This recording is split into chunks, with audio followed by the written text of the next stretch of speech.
Hi babies, welcome back to your home parce que vous êtes ici chez vous. J'espère que vous allez bien mes amours. Alors aujourd'hui on se retrouve pour la deuxième vidéo de la journée, donc une KEVS. Comme je vous l'avais dit dans la vidéo que j'ai postée juste avant, je vous la mets juste ici si vous ne l'avez pas regardée. Il y a des KEVS que je devais rattraper, donc aujourd'hui il y a eu deux vidéos.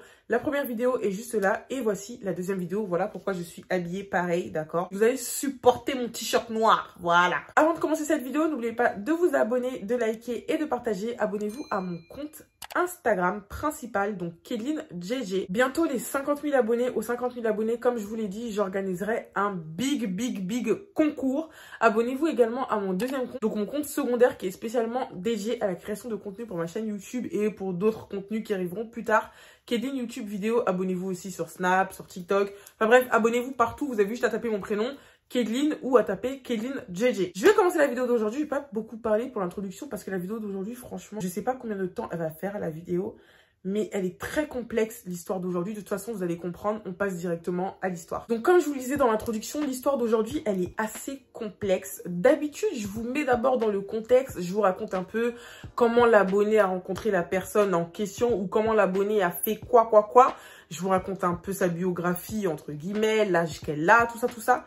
Là, c'est pas ce que je vais faire. Là, je vais directement vous mettre dans le bain avec le premier message que j'ai reçu de l'abonné et ensuite je vais vous expliquer comment elle en est arrivée là. Donc si je baisse la tête, c'est normal, j'ai mon ordinateur juste là et le message de l'abonné il est ici. Donc j'ai reçu ce message qui dit: salut Kedline, j'ai besoin de ton aide, j'ai rencontré un gars il y a quelques temps, on a passé le réveillon ensemble et tout, et il m'a présenté sa famille, son père, sa mère, enfin bref, toute sa famille. Donc durant les quelques mois que nous avons passé ensemble, je me suis très attachée à lui. Et c'est pas que j'apprends que le mec est en couple avec un homme de ma ville. J'habite en Guadeloupe, j'ai 23 ans et j'ai 3 sœurs. Il faut savoir que ce mec en question est en couple avec moi pour ne pas que sa famille le renie car il est gay. Il veut me faire avorter et il me tape matin, midi et soir. J'en ai marre. Ma copine m'avait demandé de faire la story time en live, parce que pour ceux qui ne le savent pas, avant je faisais des KEVS mais en live. Voilà, je donnais mon numéro de téléphone et les abonnés m'appelaient. Sa copine lui avait conseillé de m'appeler pour pouvoir me raconter sa story time, sauf que elle ne voulait pas parce qu'elle n'avait pas envie qu'on l'entende pleurer. Voilà. Ça, c'est ce que l'abonné m'a envoyé. Premièrement, pour que je puisse lire l'histoire, elle m'a fait un bref résumé. Là, je vais rentrer dans les détails pour vous expliquer comment elle en est arrivée. J'ai oublié de faire un trigger warning pour toutes les personnes qui sont assez sensibles à ce genre de sujet. Ne regardez pas la vidéo ou regardez la vidéo accompagnée de quelqu'un. Alors, je vais vous expliquer un peu comment elle l'a rencontré. Ils se sont rencontrés lors d'une soirée que sa meilleure amie a organisée à Bouillante, en Guadeloupe. Il faut savoir que quand elle l'a vu au début, il lui plaisait grave. Genre vraiment, il lui plaisait. Et ses amis ont fait en sorte qu'elle et lui puissent discuter pendant la soirée. Pendant la soirée, ils ont discuté, ils ont grave accroché et ils ont continué à se parler. Ils ont commencé par passer le réveillon ensemble et à la suite de ça, ils ont fait plein de soirées ensemble. Par la suite, il a également présenté à ses parents, toute sa famille. Elle aussi, elle a présenté à sa famille. Et il faut savoir qu'au début, c'était vraiment le genre de mec qui donnait une bonne image. Il était vraiment super sympa avec elle. Il l'épaulait surtout, que ce soit psychologiquement, financièrement. Il lui achetait tout ce qu'elle voulait. Excusez-moi, j'ai très mal à la gorge aujourd'hui, je sais pas ce qui se passe. Enfin bref, il lui achetait tout ce qu'elle voulait. Ça veut dire qu'elle voulait un chien. Il lui a acheté le chien. Il lui a acheté même des choses qu'elle ne demandait pas. Ça veut dire que l'iPhone 13, elle l'a eu avant tout le monde. Il lui a acheté un hamac. Enfin bref, il lui a acheté plein de petites choses pour la mettre dans un confort incroyable. Et il faut savoir qu'ils étaient tellement fusionnels que même au niveau des vêtements, ils portaient des vêtements qui matchaient. Vous voyez les habits Queen, King là, et bien c'était un peu dans le même délire. Ils s'habillaient tout le temps pareil. Ils étaient vraiment tout le temps ensemble. Ils étaient comme ça. Elle connaissait tous ses potes, lui aussi il connaissait toutes ses potes à elle. C'était vraiment un petit couple que tout le monde avait l'habitude de voir. Un jour, ils étaient ensemble et lui, je sais pas ce qu'il était en train de faire. Il était de son côté et là, il a reçu un message sur son téléphone. Donc, elle a pris le téléphone et c'était un message du genre, je sais pas moi, un mec qui l'appelait bébé et tout.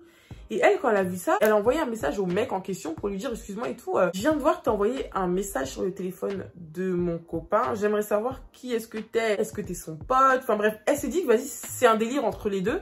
Sauf que le mec, il a pas du tout apprécié le message qu'elle lui a envoyé. Et il lui a dit, excuse-moi, tu me parles pas comme ça déjà pour commencer. Et toi, qu'est-ce que tu fais avec mon mec? Parce que le mec avec qui t'es actuellement, c'est mon copain. Donc explique-moi ce que tu fais avec lui. Quand elle a vu le message, elle s'est dit, mais... Parce que, en fait, elle pouvait pas voir que le mec avec qui elle était, en fait, il était gay. Donc, Elle n'a pas compris, elle était choquée. Et quand elle a appris ça, elle avait été encore plus affectée parce que quelques mois auparavant, elle a appris qu'elle était enceinte, les gars. Il faut savoir que le mec en question avec qui elle parlait à travers le téléphone, donc le copain de son copain, et vous allez voir que c'est très complexe parce qu'elle est encore avec lui malgré elle. Enfin, c'est un truc de fou.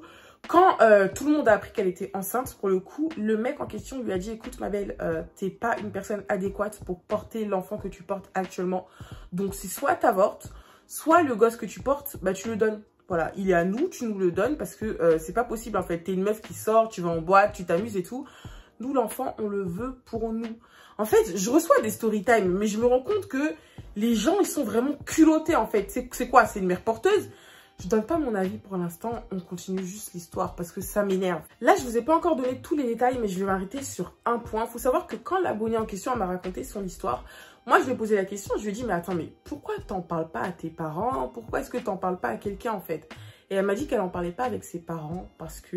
ses parents à elle. Hein. Elle m'a dit qu'elle en parlait pas avec ses parents parce que à chaque fois qu'elle dit quelque chose à ses parents, en fait, tout le monde se retourne contre elle et elle sait pas où donner de la tête, elle sait pas à qui faire confiance dans cette histoire. Au début de la story time, je vous ai volontairement pas donné le nom de la personne avec qui elle est actuellement. Même elle, je vais pas donner de nom dans la story time. Hein.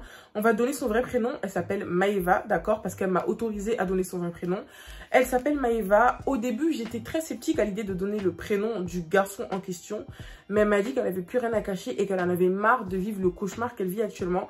Donc, je vais donner le prénom du gars. Il s'appelle Jaylan. Depuis qu'elle a appris que Jaylan est gay, d'accord, il n'arrête pas de la battre. Il lui fait vivre un enfer. Donc, lui et son copain insistent sur le fait qu'ils veulent soit qu'elle avorte, mais là, c'est trop tard parce qu'elle a 4-5 mois de grossesse.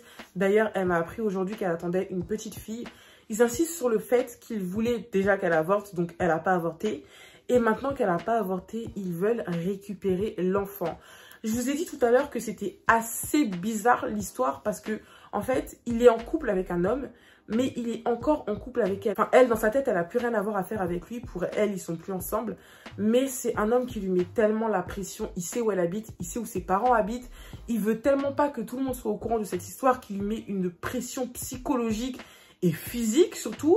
Et il fait en sorte de pouvoir la tenir. Ça veut dire que pour lui, c'est pas possible que les deux se séparent. Il doit la tenir jusqu'à ce qu'elle accouche de cet enfant tous les jours. Donc vraiment au quotidien, quand elle fait quelque chose qui ne lui plaît pas, quand elle dit quelque chose qui ne lui plaît pas, il se permet de la battre. Faut savoir qu'il vit en parallèle chez son copain, mais il vit également chez elle.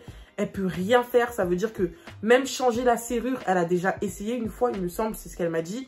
Il a pété les plombs. Et là, maintenant, la situation commence tellement à lui peser qu'elle a peur pour sa vie, pour elle et pour la vie de sa petite fille qu'elle porte actuellement. Parce qu'elle est vraiment pas bien. Elle pleure tous les jours et elle sent que ses émotions se font aussi ressentir sur sa fille. Ça veut dire qu'à chaque fois qu'elle pleure, elle sent que c'est à ce moment-là que sa fille commence à bouger. Enfin, elle est vraiment pas bien. Et le pire dans l'histoire, les gars, ce qui vient encore rajouter vraiment un grain de sel. C'est même pas du sel, c'est une dinguerie. C'est qu'elle a appris récemment que Jaylan, là, le mec avec qui elle est et le mec qui sort aussi avec un autre mec, on ne juge pas bien évidemment, elle a appris qu'il avait un enfant dans une ville en Guadeloupe qui s'appelle Le Gosier. Je ne sais pas si c'est une ville ou un quartier, mais elle a appris qu'il avait un enfant. Et quand elle a appris ça, elle a tout fait pour entrer en contact avec la mère de cet enfant-là. Et cette fille lui a dit que ce qu'elle est en train de subir actuellement, elle a vécu exactement la même chose qu'elle. Ça veut dire que Jaylan, là en question, il était violent avec elle, il la battait également. Enfin bref, il lui a fait vivre la misère, tout comme il a fait vivre à elle. Il y a encore plein d'autres détails par rapport à cette histoire-là. Il essaie de surveiller son alimentation, il essaie de surveiller carrément sa prise de poids. Il veut qu'elle se fasse enlever de la graisse des fesses parce que apparemment ça ne lui plaît pas. En fait, le mec, il est zinzin. Donc voilà mes amours, c'est la fin de cette story time. Elle n'était pas très longue, mais l'abonné a réellement tenu à ce que je la raconte parce que c'est quand même quelque chose de très grave ce qu'elle vit.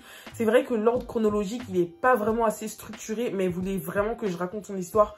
Donc j'ai vu qu'elle était en détresse, donc je me suis dit... J'étais obligée de la raconter. Je vous laisse me dire ce que vous en pensez dans les commentaires. Qu'est-ce que selon vous, elle devrait faire? Qu'est-ce que vous aurez fait à sa place? Parce que c'est quand même quelque chose d'assez chaud. Si encore il n'avait pas son adresse, s'il ne connaissait pas sa famille, s'il ne savait pas où elle était et si elle avait la possibilité de déménager sans répercussion, elle l'aurait fait. Mais là, clairement, elle peut rien faire. Et moi, je vois pas quelle autre solution elle peut avoir à part aller voir la police. Vous voyez? Et encore, la police... Est-ce qu'ils vont réagir? Je vous laisse me dire ce que vous en pensez dans les commentaires. Moi, je vais vous donner mon petit avis, même si franchement, j'ai pas grand-chose à dire pour le coup cette fois. Selon moi, même si elle a peur, elle devrait en parler. En parler à l'entourage de ce mec en question, parce que franchement, je suis désolée, mais pour moi, eux aussi, ils sont responsables. Parce qu'on sait jamais. Imaginez, ils savent ce qui lui fait subir. C'est trop grave. Pour moi, donc, elle devrait en parler à l'entourage de ce mec-là. Elle devrait en parler aussi à sa famille. Même si elle sait que ça se trouve, il y en a qui vont l'entendre d'une oreille, ça va sortir par l'autre.